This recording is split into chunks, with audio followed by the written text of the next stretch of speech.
평안해. 내 영혼 평안해. 저 공중에 구름이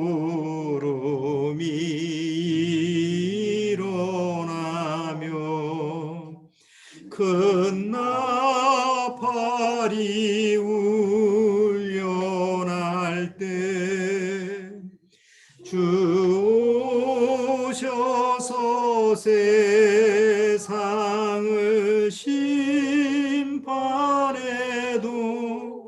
나의 영혼은 겁없겠네. 내 영혼 평안해. 내 영혼 평안해.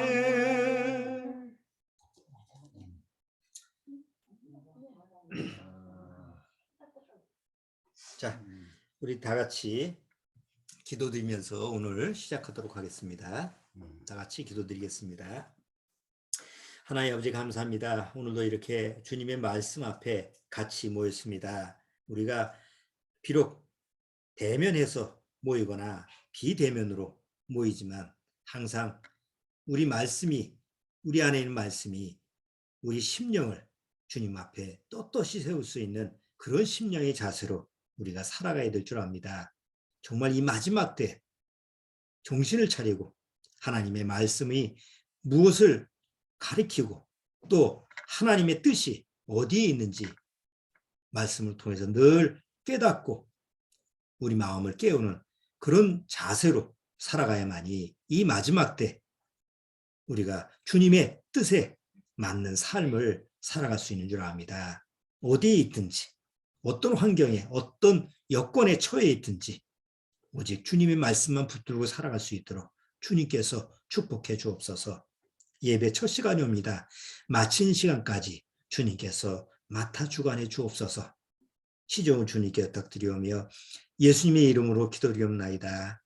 아멘.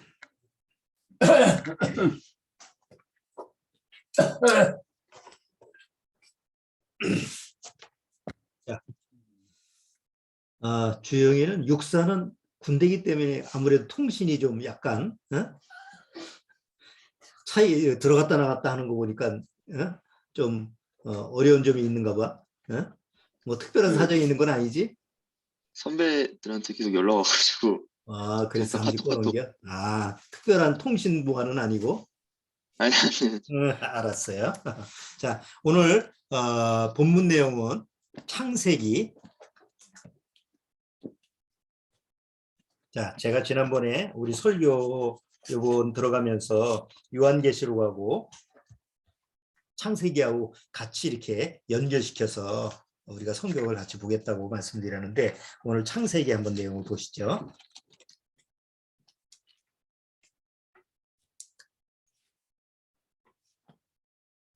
자, 창세기 2장 18절. 창세기 2장 18절. 자, 다 찾으셨으면 18절서부터 25절까지 천천히 같이 한번 읽어보겠습니다. 여호와 하나님이 가라사대 사람의 독초하는 것이 좋지 못하니 내가 그를 위하여 돕는 배필을 지으리라 하시니라. 여호와 하나님이 흙으로 각종 들짐승과 공중의 각종 새를 지으시고 아담이 어떻게 이름을 짓나 보시려고 그것들을 그에게로 이끌어 이르시니 아담이 각 생물을 일컫는 바가 곧 그 이름이라. 아담이 모든 육축과 공중의 새와 들의 모든 짐승에게 이름을 주니라.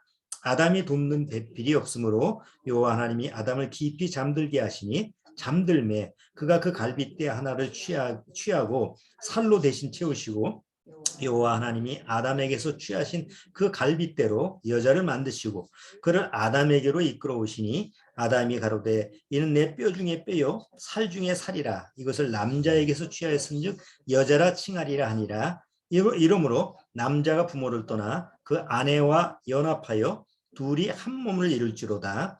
아담과 그 아내 두 사람이 벌거벗었으나 부끄러워 아니하니라. 자료 화면을 제가 한번 보도록 할게요. 잠깐 자료 화면 좀 보겠습니다.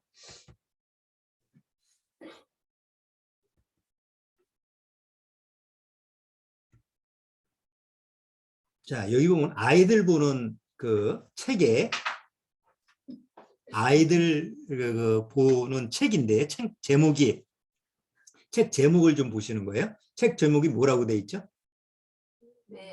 왜 남자, 여자가 있나요? 궁금하지 않을까요? 왜 세상에는 남자, 여자가 있죠?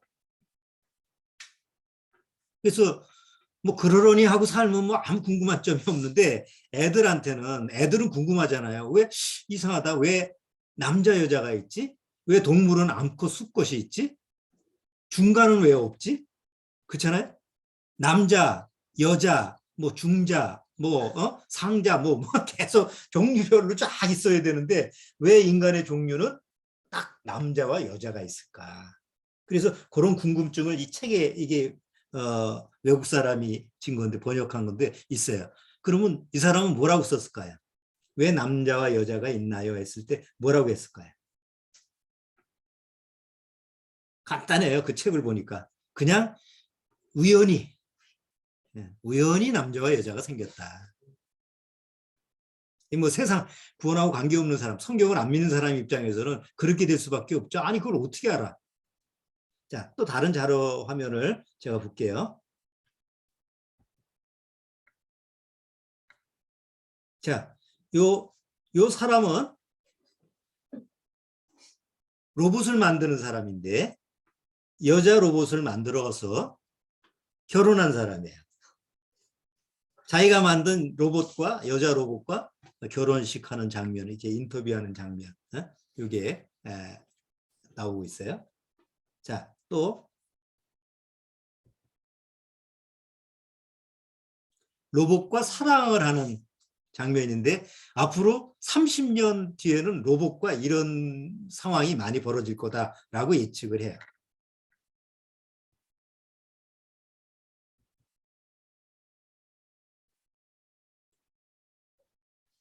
로봇과 같이 이렇게 커플이죠. 예쁘다라고 하는 사람을 생각해서 좀 크게 해서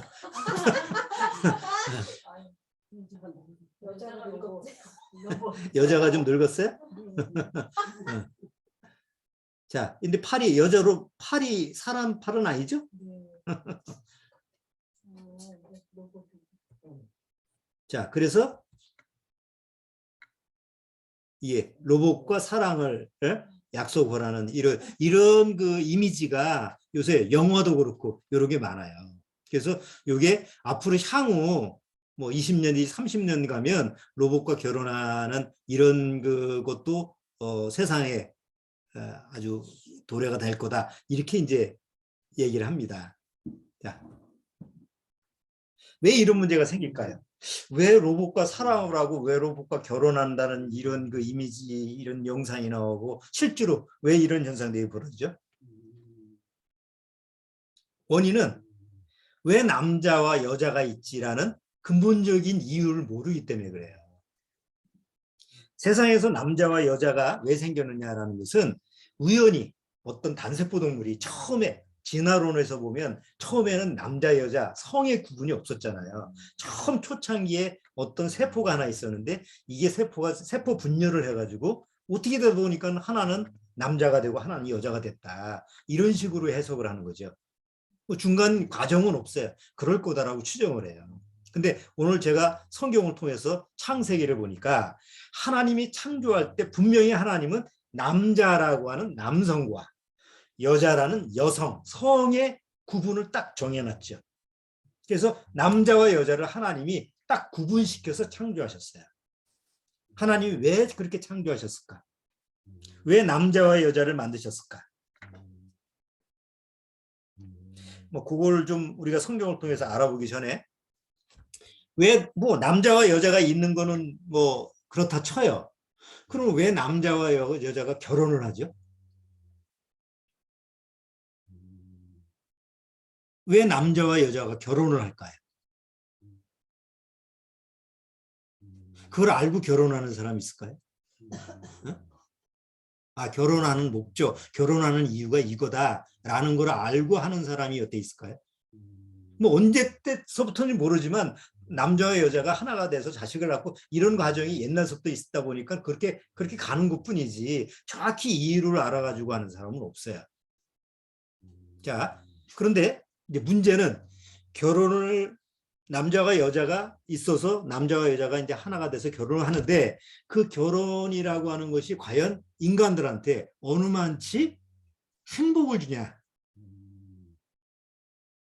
어느 만치 그 자기한테 플러스를 주느냐라는 것을 이게 보니까 옛날 시대에는 그런 개념이 없었어요. 왜냐? 남자 여자라고 하는 성의 그 구분이 항상 남성 우위였기 때문에 동양이나 서양이나. 그러니까 여자는 그냥 종이라고 하는 남자의 부속이나 아니면 남자가 사용할 수 있는 어떤 도구의 입장으로 했기 때문에 그런 구분이 필요가 없었어요. 여자는 아 그러려니 하고 인생을 그렇게 살았고 그렇잖아요. 옛날 시대에는. 남자는 아 그래 그냥 내가 부리는 종으로 생각하고 이런 개념으로 살았기 때문에 뭐 그러려냐고 살았는데 지금 시대가 바뀌어서 지금 시대는 그렇게 생각하는 남자 여자가 아무도 없어요. 젊은 세대에서. 그럼 다시 한번 생각해 보는 거예요. 남자와 여자가. 우리는 왜 결혼을 해야 되지? 그래서 통계를 내봤어요. 왜 결혼을 해야 될까? 결혼하는 목적이 뭐예요? 그래서 통계를 내보니까 첫 번째가 뭘까요? 사랑해서?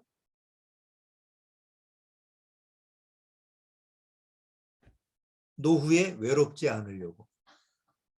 그게 1순위야. 결혼하는 목적이 아니 이건 노인네들이 하는 얘기가 아니에요. 젊은 사람들이 왜 결혼하냐, 결혼 정년기가 됐을 때 왜 결혼을 하려고 하느냐 할 때 이제 쭉 앙케이트를 해서 뽑아보니까 1위가 아 나중에 나이가 들어서 외롭지 않으려고. 두 번째는 혹 행복할까 봐. 결혼하면 행복할까 봐. 그러니까 행복해서 그런 게 아니고 안 살아봤으니까 혹 결혼하면 행복할지도 몰라 라는 그런 막연한 추측에 의해서 두 번째는 그냥 그렇게 해보는 거예요. 세 번째는 경제력 때문에 혼자 보는 것보다 둘이 보는 게 낫지 않겠냐 뭐 이런 식으로 해서 서로 협력해서 벌면 낫지 않겠냐. 네 번째는 성적 욕구. 그런 어떤 육체적인 성적 욕구를 채우기 위해서. 그리고 다섯 번째가 자녀를 낳기 위해서. 옛날 시대에는 결혼을 하는 목적이 뭐였어요?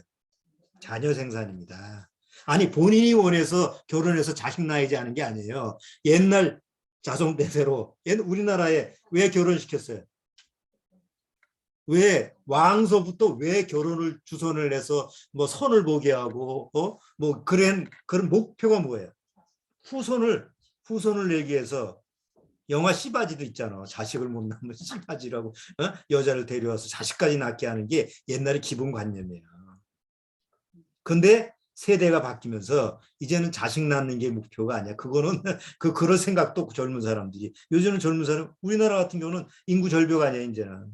결혼을 해도 자식을 안 낳아. 왜? 목적이 아니니까. 결혼의 목적이 옛날처럼 자식 낳는 게 아니었거든. 그럼 뭐냐? 결혼해서 나중에 늙으면 심심하지 않을 거 아니야? 서로 의존하고. 그래서 결혼했는데 결혼하고 나서 그러고 보니까 허구한 날 다투가 안 맞아. 이게 마음이 맞아야지. 에? 그래서 늙기 전에 다 헤어져. 아니 늙어가지고 뭐 해로하고 이래야 되는데 요새는 세대가 바뀌어서 늙기 전에 아이씨 그러고 끝나버리는 거예요. 그러니까 결혼을 왜 하지? 결혼을 하는 목적이 뭐지라는 목적의식이 없어진 거예요. 그리고 사람들 생각에 결혼하면 그거는 간섭을 받는 거다. 특히 요새 젊은 세대들은 뭐 뭐야 Z세대인가 뭐 MZ세대인가 해서 다 자기 위주잖아요. 그러니까 누가 나를 이렇게 타치하는 걸 싫어하잖아. 그런데 결혼하면 어쨌든 상대방이 나한테 타치를 하니까 그게 싫은 거야. 그리고 맞춰줘야 되니까. 그래서 점점 어떤 마음이 드느냐. 그냥 나를 간섭하지 않고 내가 원하는 대로 움직여줄 수 있는 대상. 내가 프로그램을 딱 해주면 그대로 순종하고 내 말을 적극적으로 듣고 귀찮게 하고 가. 그럼 가 있고 와. 그럼 와 있고 이럴 수 있는 대상이 없을까라고 하는 게 로봇이에요. 그리고 로봇은 늙지도 않아. 나는 늙어도 예쁜 남자 로봇 하나 사두면 나는 늙어도 절대 안 늙어. 생생한 남자하고 사는 거고 아주 싱싱한 여자하고 사는 거예요. 그런 시대가 지금 도래한 거예요. 그러니까 이게 이제 그 미래학자들이 얘기가 현실감이 지금 맞기 때문에 이게 금방 사람들이 그렇잖아요. 기계를 팔면 누가 사줘야지 발달이 되는 거잖아. 근데 필요해서 사람들이 산단 말이에요. 성적 욕구도 해결시킬 수 있는 기술이 발달되고. 그러니까 굳이 뭐 같이 살면서 부딘 키우고 싸우고 할 필요가 뭐 있어요. 그래서 점점 그런 추세로 가는 건데 자 근본적인 원인이 뭐냐. 하나님이 왜 남자와 여자를 만들었느냐라는 근본적인 원인을 모르기 때문에 그 사단의 어떤 술수에 속아 넘어갈 수밖에 없는 거죠. 자 이제 성경에서 한번 돌아보자. 성경에서는 남자와 여자를 만드신 목적이 정확히 나와 있어요. 성경에서는 자 남자와 여자를 만드신 목적이 뭐냐. 바로 하나님을 알게 하기 위해서 그래요. 우리는 눈에 보이지 않잖아요. 근데 눈에 보이지는 않지만 하나님이 누구냐라는 것을 깨닫게 하기 위해서 남자라는 것을 만들었어요. 그게 대표예요. 그리고 남자는 누구의 형상이에요? 하나님의 형상이에요. 자, 그리고 여자를 만들어줬어요. 그럼 여자는 왜 만들었어요? 사랑을 할 수 있는 그 대상하고 사랑을 하는 게 뭐냐? 사랑이라는 게 뭐냐? 하나님과 사랑하는 그 사랑이라는 게 뭔가라는 것을 실제로 경험하게 하기 위해서. 그래서 여자를 만든 거예요. 그런데 여자는 누구로부터 나왔죠? 전혀 남자하고 동떨어진 어제 전혀 다른 세계에서 온 게 아니고 남자의 갈비뼈를 취해서 여자로 만들었으니까 남자에게서 나온 거예요. 그냥 원칙적으로는 뭐예요? 하나님 거죠. 자, 그래서 하나님이 이스라엘 민족을 택하셔서 이스라엘이 전 세계 대표라고 그랬죠. 반장격이라고 했어요. 이스라엘 민족 보고 뭐라고 하느냐면 하나님은 이스라엘 민족 보고 나는 너의 남편이다 라는 말을 했어요. 그러면 이스라엘 민족은 뭐라는 얘기예요? 하나님의 아내의 역할이라는 거죠. 나는 너의 남편이다. 한번 보세요. 이사야서 54장.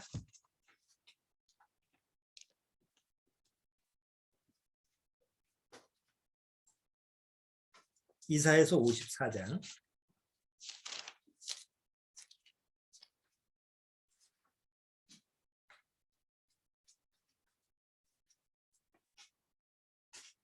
이사야서 54장 5절.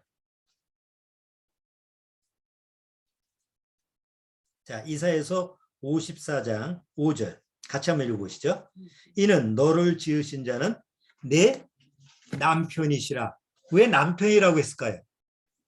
왜 하나님이 이스라엘 민족 보고 너를 창조한 자가 하나님이다 이렇게 얘기를 안 하고 이스라엘 민족 보고 너를 지으신 이스라엘 민족을 너를 만든 게 남편이다. 그 얘기는 무슨 얘기예요? 너는 이스라엘 민족 보고 너희들은 내가 사랑하는 아내다. 그러니까 나하고 뭘 하자? 하나님이 나하고 사랑을 나누자라고 이스라엘 민족한테 전하는 거죠. 그런데 이스라엘 민족은 하나님을 배반하고 누구로 갔어요? 우상을 섬기고 세상을 사랑했죠. 그래서 호세아라는 선자가 나타나요. 이스라엘 민족에. 호세아 선자는 누구랑 결혼했죠? 하나님이 호세아 선자 보고 너는 가서 창녀, 몸을 파는 여자하고 결혼을 하라고 시키죠. 아니 성경에 보면 왜 그런 얘기가 있죠? 왜 하나님의 말씀을 전한 손자 보고 몸을 정상적인 여자도 아니고 몸을 파는 창녀한테 가서 들어가서 결혼을 해서 아기를 낳아라, 아이를 낳아라. 왜 그랬을까요? 그런데 거기 보면 호세아 선자의 그 결혼한 그 창녀가 남편을 버리고 호세아 선자를 버리고 또 가서 음란한 음녀의 모습을 취하죠. 또 가서 사와. 왜 성경에는 그 얘기가 들어가 있느냐? 이스라엘 민족 보고 너희들은 나를 배반한 음녀다, 창녀다. 그렇지만 나는 너를 사랑하기 때문에 다시 몸값을 주고 사서 다시 내 아내로 삼는다. 그러니까 하나님과 사랑의 관계를 계속 맺기 위해서 남편과 아내의 관계에 대한 내용이 성경에 기록되어 있어요. 이런 세상에 종교 서적은 없어요. 불교의 경전, 마음의 이슬람교의 코란 이런 내용이 없어요. 남편과 아내의 관계를 통해서 신과 인간의 관계를 접목시키는 관계가 없어요. 왜? 그런 관계가 아니니까. 그런데 하나님은 이 세상을 창조하셨을 때 왜 사람을 창조하셨어요? 하나님과 사랑의 관계를 맺기 위해서 창조를 했는데 사랑이라는 것을 인간이 모르기 때문에 실질적으로 사랑이라고 하는 것을 이렇게 사랑하는 거다라고 하는 것을 실적으로 경험시키기 위해서 남자인 아담을 만들고 아담 안에서 여자를 만들어서 그 둘이 사랑의 관계, 사랑을 나누게 하면서 하나님과 나하고도 이런 사랑의 관계구나라는 것을 깨닫게 하시기 위한 하나님의 목적이 있었다는 거죠. 그래서 아담과 하와, 남성과 여성을 창조하신 거예요.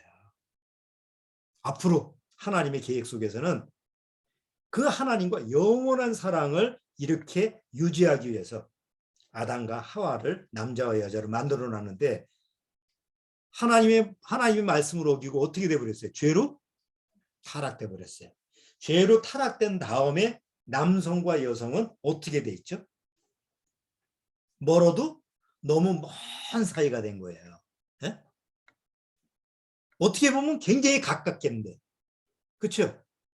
부부 사이는 촌수가 없다고 그래요. 무촌 사이예요. 그런데도 부부 사이는 어떻게 해요? 친척보다 부모 형제보다 제일 가까운 게 바로 부부 관계예요. 왜? 육체적으로나 정신적으로 하나니까. 그렇죠? 이론적으로는 그래요. 근데 실질적으로 보면 그렇게 멀어도 먼 사이가 있을 수가 없어. 같이 몸을 맞대고 사고 같이 살을 맞대고 자도 여전히 먼 사이가 부부 사이예요. 참 신비한 사이가 이상이 않았던 사이 아니에요. 그러니까 죄가 들어온 다음에는 이게 이상하게 돼버린 거예요. 부부가, 남자와 여자 사이가. 그런데 이렇게 이상한 사이인데도 그냥 살아. 사람들은 잘 살아. 각 가정에서 지주고 볶아도 각 살아. 그렇게 안 사면 또 어떡할 거야? 자, 그런데 성경을 통해서는 그런 게 정상이 아니라는 거죠. 남자와 여자가 하나가 돼서 부부가 돼서 살아가는 것은 하나님의 목적이고 하나님의 원리 안에서 사는 거기 때문에 하나님이 원하시는 건 하나님이 정하신 그 뜻 안에서 살아라. 그러면 정상적으로 살아갈 수가 있는 거예요. 그러니까 결혼을 앞둔 아직 처녀 총각들이 이런 원리를 알고 배우자를 만나서 결혼을 하면 정상적으로 살아갈 수가 있는데 만약에 이 원리를 모르고 원리에 어긋나면 고스란히 고통스럽게 살아가는 건 자기 몫이에요. 그건 어쩔 수가 없어. 하나님의 원칙에서 벗어나면 그 자체가 고통이니까. 자, 어쨌든 그래서 요즘 이제 젊은 사람들이 비혼이 증가하는 거예요. 비혼 알죠? 결혼을 더 이상 할 필요성을 못 느끼고 그냥 혼자 사는. 그러니까 혼자 사니까 너무 외롭잖아. 그렇다고 대상을 찾자니 신경 쓰고 돈도 많이 들고 한몫에 로봇을 사가지고 큰 돈 들여서 요새 한 3억이면 산다고 그러는데 괜찮은 거는? 3억 싼 거지. 한 60년을 같이 살면서 그것이 비용이 들어간다고 생각을 해봐. 어? 서로를 위해서. 그거보다 차라리 3억 사가지고 기계 부품 조금씩 고쳐가면서 쓰는 게 낫지. 신경 안 쓰고. 어? 근데 젊은 사람들의 생각이 그렇게 바뀌어가는 거예요. 1억도 아니지. 아니, 이게 정상적인 생각, 이게 정상적인 사회냐고. 앞으로 살아가는 세상이. 예? 자, 아니 할부로도 준대. 뭐 큰 돈 안 들여도 갚아가면서 사는 거예요 요새. 그러니까 사람들이 그런 식으로 생각하면 앞으로의 미래 세대는 어떻겠냐고. 애는 안 낳고. 예? 우리나라가 제일 심각해 그게. 자 이제 돌아가 보죠. 하나님이 남자와 여자를 창조하셨는데 하나님의 원래 목적이 어긋나서 죄로 타락된 다음에는 그냥 남자와 여자라는 성이라는 구분만 됐지 이제 하나님의 원칙은 어긋났어요. 그럼 사람들은 왜 사느냐? 초창기에 옛날 우리 조상 때는 다 후손을 퍼뜨리기 위해서 싫든 좋든 결혼하고 살았어요. 우리나라도 그렇죠? 우리나라도 다 왜 살아요? 정 때문에 살아요. 정이라는 그 정 개념이 뭐예요? 다 육신적인 그냥 내가 자식 때문에 살지 이런 우리 옛날 어머니 세대는 다 그랬잖아. 예? 자 그런데 성경에서는 죄로 타락된 다음에 남자와 여자라고 하는 그 구분이 계속 유효해요. 그래서 이스라엘 민족한테는 하나님이 나는 너의 남편이다. 너희들은 내 아내다. 이런 관계를 계속 성경을 통해서 얘기를 하셨어요. 자, 그리고 나서 누가 오셨죠? 예수님이 오셨어요. 그럼 예수님이 남자로 오셨어요? 여자로 오셨어요? 예수님이. 왜 남자로 왔을까요? 네? 아니 예수님이 여자로도 올 수 있잖아. 네? 뭐 하나님이 여자로 보내면 메시아가 여자일 수도 있지. 요새 진짜 남자 여자 구분 없이 얘기할 때는 왜 그렇지? 왜 남자로 왔지? 자 아까 계속 얘기했지만 이스라엘 민족한테 하나님은 뭐라고 했어요? 나는 너의 남편이다. 하나님의 원래 목적은 뭐라고 그랬죠? 아담이라고 하는 남자를 통해서 여자와 사랑의 관계를 맺는 걸 보여주고 하나님은 모든 인류를 하나님이 내 아내처럼 영원히 사랑하기를 원하는 게 하나님의 마음이라고 그랬죠. 그런데 죄가 들어온 다음에 어떻게 돼버렸어요? 하나님의 아내가 없어져 버렸어요. 거룩한 그러니까 하나님이 창조할 때는 아담과 하와를 거룩하게 창조했잖아요. 죄가 없이 창조했으니까. 그러니까 하나님이 생각할 때는 아담도 그렇고 하와도 그렇고 하나님 편에서는 뭐예요? 아이고 내 사랑하는 내 아내, 내 허니, 내 사랑하는 짝. 하나님의 입장에서는 아내예요. 인간들이. 그런데 죄로 타락된 다음에는 그 아내의 자격을 잃어버렸어요. 아무리 하나님이 사랑을 하고 그 인간들을 품을 안으려고 해도 아내로 이렇게 사랑하려고 안으려고 해도 죄 때문에 안을 수가 없어. 그러니까 하나님 보시기에는 뭐가 없어진 거예요? 사랑의 대상이 없어진 거예요. 하나님과 영원히 사랑을 나눌 수 있는 아내가 없어지는 거예요. 하나님 편에서 보면 하나님을 남자로 보면 여자가 없어진 거예요. 그래서 하나님이 원하시는 아내를 다시 구하기 위해서 되찾기 위해서 남자로 예수님이 오셨는데 바로 하나님 자신이다. 하나님 자신이에요. 하나님의 성품 안에는 남자라는 성품은 하나님 자신을 얘기하고 있는 거예요. 그 안에 뭐 또 다른 여자가 있어서 여자 하나님이 있는 게 아니에요. 그래서 어디 기독교 어디 있으면 어머니 하나님이라며. 아버지 하나님과 어머니 하나님이 함께 있어서 그 안에는 함께 있어서 그래서 남자 여자를 그렇게 만들었다고 해석을 해요.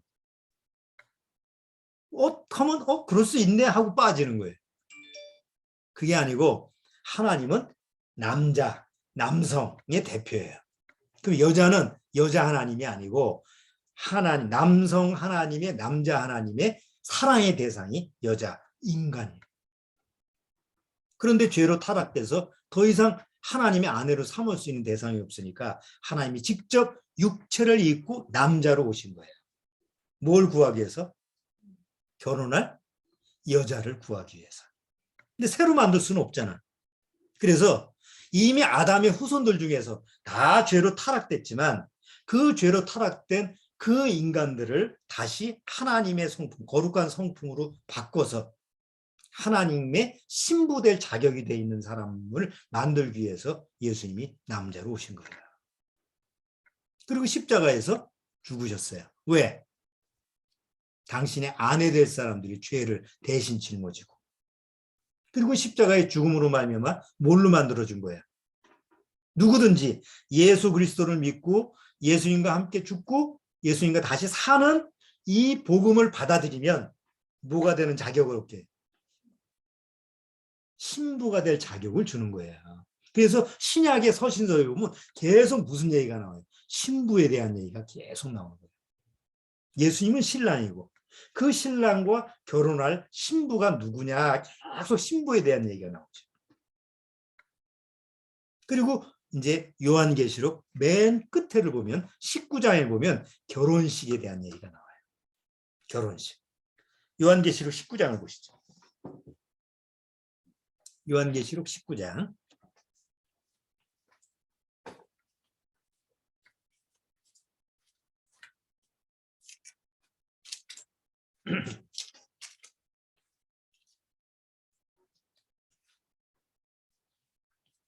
요한계시록 19장 6절.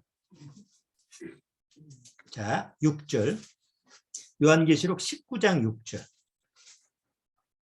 또 내가 들으니 허다한 무리의 음성도 같고 많은 물소리도 같고 큰 뇌성도 같아서 가로되 할렐루야 주 우리의 하나님 그 전능하신 이가 통치하시도다. 우리가 즐거워하고 크게 기뻐하여 그에게 영광을 돌리세. 어린 양의 혼인기약이 이르렀고 그 아내가 예비하였으니 그에게 허락하사 빛나고 깨끗한 세마포를 입게 하셨은즉 이 세마포는 성도들이 옳은 행실로다 하더라. 천사가 내게 말하기를 기록하라. 어린 양의 혼인잔치에 청함을 받은 자들, 입은 자들이 복이 있도다. 여기 어린 양의 혼인잔치가 나오죠. 어린 양은 누구예요? 어린 양은 누구예요? 성경에서 어린 양 보라. 하나님의 어린 양이로다. 세례 요한이 누구를 보고 얘기했어요? 예수님 보고 얘기했잖아요. 그러니까 어린 양은 예수님이에요. 근데 어린 양의 무슨 잔치? 혼인잔치가 요한계시록에 나오니까 자, 혼인잔치가 이제 예비됐다. 이제 시작될 거다. 혼인잔치가 언제일까요? 아직 이루어지지 않았어요. 예수님의 결혼식은 아직 이루어지지 않았어요. 아니, 신부가 있어야지 결혼을 하지. 그런데 예수님이 이 세상에 오셨을 때는 왜 오셨냐? 결혼할 아내를 구하기 위해서 예수님과 혼인잔치를 했는데 신부가 없으니까 신부를 구하기 위해서 오신 거예요. 그 내려와 보니까 세상에 내려와 보니까 신부 될 자격이 있는 사람이 있어요, 없어요? 없어. 아담 이후에 신부 될 자격이 아무도 없어. 왜? 다 죄 아래에 있으니까. 그래서 신랑으로 오신 예수님이 내가 결혼할 신부를 만들어야 되겠다고 해서 십자가를 통해서 죄인들의 아담 이후에 모든 죄인들의 죄를 다 짊어지고 가시고 신랑이 피를 흘려서 신부의 죄값을 다 치르고 이제 결혼할 준비, 결혼할 그 신부를 맞이할 준비를 해서 신부들을 이제 구한 거예요. 그래서 그 사실을 믿고 거듭난 사람은 다 뭐가 되는 거예요? 어린 양의 신부가 된 거지. 그래서 구원받은 사람은 남자나 여자나 관계없이 다 누구의 신부예요? 신랑이신 예수님의 신부가 되는 거예요. 왜? 예수님은 신랑이고 남녀 구분 없이 인간들은 다 구원받은 거듭난 사람은 다 신부의 자리에 있는 거예요. 무슨 말인지 아시겠죠?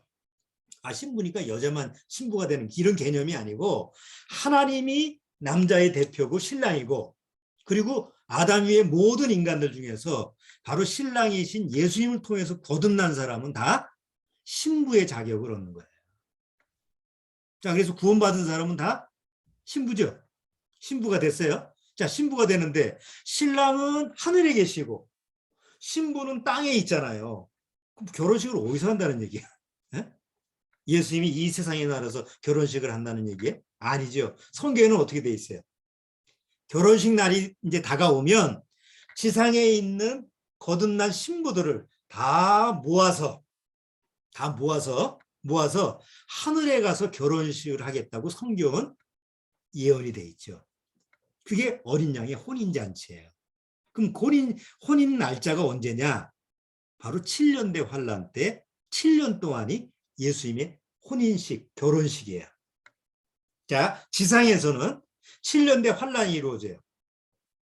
예수님의 결혼식에 참석하지 못하는, 예수님의 결혼식에 갈 수 없는, 다 믿지 않는 자들, 그러니까 예수님의 복음을 거절한 모든 거듭나지 못한 사람들은 지상에 남아서 그 대가로 적그리스도의 통치하에서 혹독한 고통을 치르는 게 7년대 환란이죠. 근데 그 전에 거듭난 사람은 다 휴거돼서 올라가잖아요. 휴거돼서 올라가서 7년 동안 뭐 하고 있느냐? 결혼식을 하는 거예요, 예수님과. 그러니까 극명하게 다른 거예요. 거듭난 우리들은 올라가서 예수님과 7년 동안 혼인식을 하는 그 동안에 이 지상에 남은 사람은 7년 동안 혹독한 고통 속에서 고통을 받는 거예요. 그럼 어디에 있어야 되겠어요? 과연 우리는 어디에 있어야 되겠어요? 그날이 오면 예수님의 혼인잔치에 있어야죠. 그 혼인잔치에 참석하는 자가 아니라 혼인잔치의 주인공이 신랑과 신부잖아요. 예수님만 주인공이 아니에요. 신부도 같은 주인공이죠. 주인공이 돼 있어야 돼. 신랑이신 예수님과 바로 혼인잔치에 내가 참여를 해야 돼요. 이게 우리한테 주신 하나님의 약속이에요. 자, 그러면 남자와 여자를 하나님이 왜 창조하셨을까? 한번 연결을 한번 해보세요. 여기 창세기 2장 한번 돌아와 보죠. 창세기 2장 돌아와서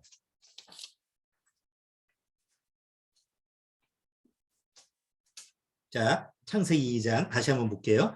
여호와 하나님이 가라사대 때 사람의 독초하는 것이 좋지 못하니 내가 그를 위하여 돕는 배필을 지으리라. 여기 남자가 여자를 원했어요?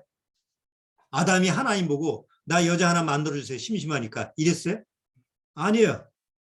아담은 심심한 것도 몰랐어요. 그냥 하나님이 아담을 만들어놨을 때는 자기 혼자 있으니까 그렇게 살았지. 그렇게 살 수도 있어요. 근데 하나님 보시기에 이거 제 혼자 지나면 안 되겠다. 심심해서. 하나님이 보시기 심심한 거예요. 그래서 하나님이 돕는 배필을 하나님이 만들어주는 거죠. 남자가 여자를 만든 게 아니에요. 네? 남자의 필요에 의해서 여자가 만들어진 게 아니다. 그 하나님이 남자와 여자를 만들었어요. 그런데 죄로 타락된 다음에는 어떻게 인식이 바뀌었어요? 여자는 남자의 필요에 의해 존재하는 그런 존재로 인식이 된 게 사단이 넣어준. 그런데 남자와 여자는 하나님이 만들었어요. 자, 그리고 나서 보세요. 아담 보고 뭐라고 그러시죠? 돕는 배필을 내가 아담한테 돕는 배필을 내가 만들어줘야지 하고 뚝딱 만든 게 아니고 그 전에 무슨 일을 했죠? 아담 보고 모든 생물의 자연 만물에 이름을 주라고 그러죠. 그거는 자기 짝을 찾아보라는 거예요. 너하고 사랑의 관계를 맺을 수 있는 존재가 있는지 찾아보라는 거예요. 아무리 찾아봐도 없어. 가장 비슷한 게 오랑우탄 아니에요. 침팬지도 지나서 얜 침팬지, 오랑우탄 나하고 좀 비슷한데 생김새는 좀 비슷한데 뭔가 아니야. 이게 비슷한 존재를 찾아도 사랑을 할 수가 없어. 개가 지나가는데 이거 애완용으로 키우면 좋지만 사랑의 관계는 아니야. 사랑을 나눌 수 있는 존재가 없다라는 것을 하나님은 깨닫게 하고 나서 그 다음에 아담을 잠을 재워요. 아니 그냥 깬 상태에서 옆에다 하나 뚝딱 만들어주면 안 돼? 왜 잠을 재울까? 비밀 이야기 위해서? 철저하게 하나님의 참종. 하나님이 주신 것을 그냥 그대로 유지시키는 거예요. 자, 그러면 아담이 깨서 보니까 어이구 이상한 존재가 딱 나타났어요. 여자가. 한 번도 보지도 못했잖아요. 근데 뭐라고 얘기해요? 한 번도 본 적이 없는 그런 존재인데도 내 뼈 중에 뼈, 살 중에 살이다. 마음에 쏙 들어. 왜? 사랑을 나눌 수 있는 대상이라는 걸 알기 때문에 육체적으로만 아니에요. 육체적으로 반한 게 아니에요. 한눈에 반한 게 아니에요. 서로 영의 교감이 이루어지는 영적인 존재이기 때문에. 그리고 아담과 하와가 에덴 동산에서 죄짓기 전에 둘이서 같이 사랑을 나누면서 살아갔을 때 하나님 보시기에 흡족했죠. 그래. 내가 원하는 게 이거였어. 근데 하루아침에 그게 싹 깨져버리고 그 다음서부터 남자와 여자는 원수 아니면 원수가 되잖아. 자, 그 다음 보세요.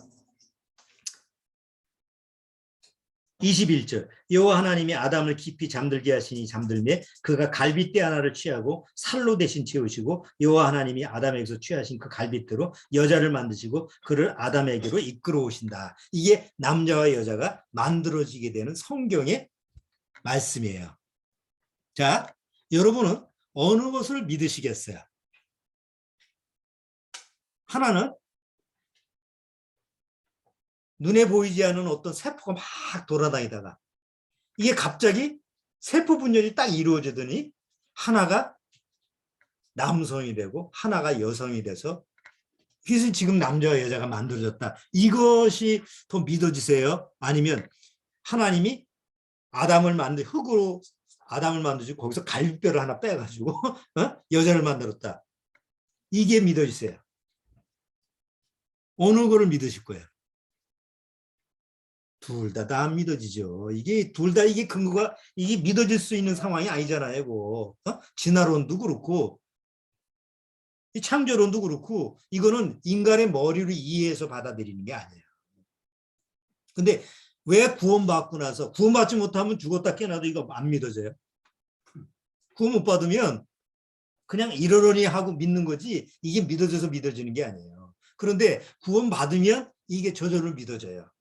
이해해서 믿어지는 게 아니에요. 원리를 알기 때문에. 왜 하나님이 이렇게 만드셨을까? 이게 궁금한 게 아니고 사랑의 관계를 깨닫게 하기 위해서 하나님이 이런 창조를 하셨구나. 뭐 흙으로 만들었든 갈비뼈를 만들었든 그게 궁금한 게 아니에요. 왜 그게 궁금한 게 아니에요. 하나님과 나하고 사랑의 관계를 이루기 위해서 하나님이 이렇게 하셨구나라는 걸 알기 때문에 그냥 그대로 접수하는 거지. 내가 믿어주는 게 아니라는 거예요. 그리고 성경은 그 원리를 에베소서에 이렇게 말씀하세요. 에베소서 5장을 보세요. 에베소서 5장.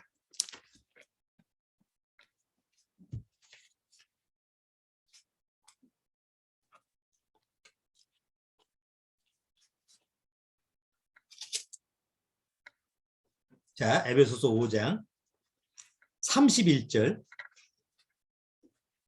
에베소서 5장 31절. 같이 읽어보죠. 이러므로 사람이 부모를 떠나 그 아내와 합하여 그 둘이 한 육체가 될지니 이 비밀이 크도다. 남자와 여자가 결혼을 해서 하나가 되는 건 성경에서는 뭐라고 그래요? 비밀이라고 그래요. 여러분 결혼이 비밀입니까? 그러면 결혼식장에서 하면 안 되지. 그야말로 비밀리에 해야지. 부모 몰래 몰래 결혼하는 거 그건 결혼이 아니고 그냥 사는 거지. 둘이 부모가 반대하니까. 여기서 얘기하는 건 두 사람이 부모를 떠나 남자와 여자가 결혼을 합법적으로 다 누구나 다 축복하는 그 결혼을 하는데 이게 비밀이라고 그래요. 신비라고 그래요. 영어 표현으로 신비라고 그래요. 왜 그럴까요?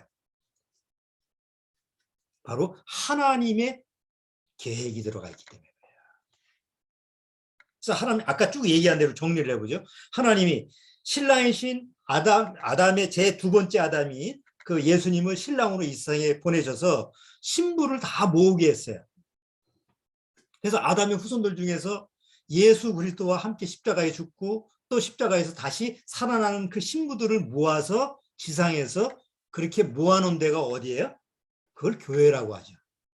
신부들이 모인 장소가 교회예요. 그리고 그 교회의 중심은 신랑이신 예수님이고. 그래서 지상에 있는 동안 영적인 교제를 교회 안에서 신랑이신 예수님과 신부인 교회가 사랑을 나누는 게 바로 교회에서 모임에서 이루어지는 거예요. 그걸 경험을 하는 거예요. 무슨 경험? 나중에 영원한 하늘나라에서 신랑이신 하나님과 예수님과 그리고 우리는 신부로서 영원히 사는 것을 미리 경험해 보는 거예요. 이게 성경에서 결혼의 목적, 결혼의 의미, 그리고 남자와 여자가 창조되는 그 모든 해답이 성경에 이렇게 설명이 되고 있죠. 그러니까 구원받고 나서 이 사실을 그냥 사실대로 이렇게 믿어지면 되는 거예요. 받아들이면 되는 거예요. 세상 어디에도 이렇게 남녀 창조되는 이유, 또 남녀가 결혼하는 이유, 또 뭐 같이 결혼 생활을 하는, 자식을 낳고 하는 그런 이유에 대해 설명해 주는 데 없어요. 오직 성경만이 이 문제를 정확히 해답을 줘요. 자, 이런 원리를 알고 우리가 이제 두 사람이 결혼해서 사는 이런 법이 하나님이 주시는 뜻이에요. 자, 그러면 이제 구원받고 나서 우리가 기다리는 건 뭐예요? 우리가 기다리는 건 뭐예요? 신랑을 기다리는 거죠. 그리고 우리가 기다려야 되는 거는 바로 신랑과 결혼하는 날이에요. 그게 우리의 소망이에요. 오늘날 휴거 때 신랑이신 예수님이 공중에서 불러요. 신부들아 올라오라 그러고 불러요. 그리고 내가 올라가는 게 아니라 그 신부가 신랑이신 예수님이 오셔서 신부들을 다 데리고 이렇게 잡아챈다고 그러죠. 데살로니가전서 후서에서 뭐라고 다 잡아서 데려가요. 신부들 다 데려가. 뭐 하기 위해서? 어린 양의 혼인잔치, 결혼식을 하기 위해서. 그럼 결혼식 하고 나서 7년 되고 끝나면 어디로 와요? 천년왕국에 오죠. 천년왕국에서 뭐 하는 거야? 신혼생활을 하는 게 구원받은 사람이 신혼생활이 천년왕국이에요. 그리고 이제 천년왕국이 끝나면 영원한 세계로 가는 거죠. 이게 구원받은 우리한테 하나님이 주시는 예언의 약속이에요. 그리고 그대로 이루어지고. 믿지 않는 사람이나 구원받지 못했을 때는 이건 무슨 상상의 얘기고 뭐 허상 같은 얘기지만 성경에서는 우리한테 약속하신 하나님의 약속의 말씀이죠. 우리는 그걸 믿고 나가는 거죠. 다른 게 없어요. 그리고 그런 때가 점점 가까이 오고 있다는 사실. 자, 우리 마음속에서 우리가 분명히 알아야 될 것은 우리의 소망은 바로 하나, 신랑이신 예수님이 나를 부르시는 걸 기다리는 거. 그리고 우리한테는 뭐가 기다리고 있다? 예수님이신 신랑과 결혼하는 것이 지금 우리한테 이제 앞으로 다가올 하나님의 약속이라는 거. 그것을 꼭 기억하고 우리가 말씀과 더불어서 살아가셔야 될 것 같아요. 자, 오늘은 여기까지 하도록 할게요. 자, 찬송가 우리 같이 불러보죠.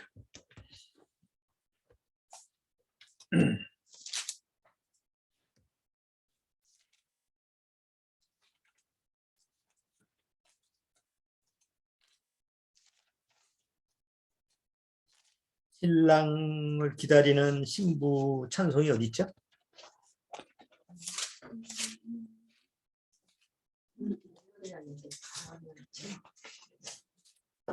금방 또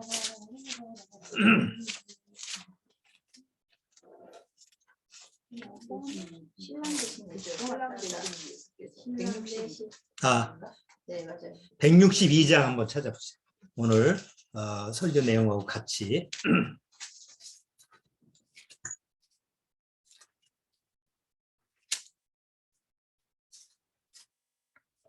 자, 여기 162장 찬송을 보시면 신랑 되신 예수께서 다시 오실 때 밝은 등불 들고 나갈 준비되느냐. 여기 후렴에 예비하고 예비하라 우리 신랑 예수 오실 때 이렇게 나오죠. 우리가 기다리는 것은 바로 우리의 진짜 남편이신 예수 그리스도라는 거 꼭 기억하시고 한번 불러보죠. 162장 우리 찬송 불러보겠습니다. 신랑 되신 예수께서 다시 오실 때 밝은 등불 들고 나갈 준비 됐느냐. 그날 밤에 주님 맞을 등불이 준비됐느냐. 예비하라. 우리 신랑 예수 오실 때 밝은 등불 손에 들고 기쁨으로 주를 맞겠네. 주를 나와 맞으라는 소리 들릴 때 기뻐하며 주를 맞이할 수 있느냐. 그날 밤에 주님 맞을 등불이 준비됐느냐.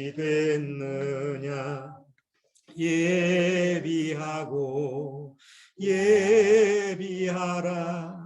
우리 신랑 예수 오실 때 밝은 등불 손에 들고 기쁨으로 주를 맞겠네.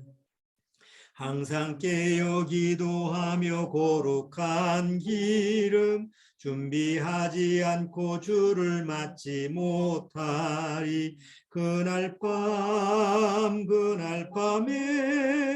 주님 맞을 등불이 준비됐느냐.